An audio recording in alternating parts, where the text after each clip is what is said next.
নতুন কাপড় সেলাই করা বা রেডিমেড কেনার পর না ধুয়ে পরিধান করলে নামাজ পড়লে নামাজ হবে কিনা?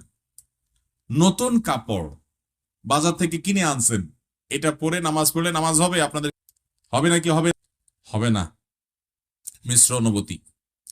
যারা হবে না বলতেছেন কারণ নাপাক থাকতে পারে, আমি জানি না এটা কিভাবে ধুইছে টুইছে, এই তো না ভাই, এটা সঠিক না। যারা উত্তর দিয়েছে নতুন কাপড় ধোয়া ছাড়া নামাজ পড়া যাবে, তাদের উত্তর সঠিক। হ্যাঁ, স্বাস্থ্যগত কারণ বিবেচনা করে আপনি ধুইলেন সেটা ভিন্ন কথা, যে মার খসখসে অথবা জীবাণু থাকতে পারে ইত্যাদি ইত্যাদি, সেটা ভিন্ন বিষয়। বাট পবিত্র অপবিত্রতা যদি প্রশ্ন তোলেন, তাহলে আমি বলবো একটা কাপড় বাজার থেকে কিনে আনছেন কিংবা সেলাই করে দর্জির দোকান থেকে বা রেডিমেড কিনে আনছেন, এই কাপড় পরে আপনি ডাইরেক্ট নামাজ পড়তে পারবেন, এটা ধোয়া কোনো জরুরি না, বিশেষ করে যদি ওইটাতে কোনো নাপাক দেখা না যায়।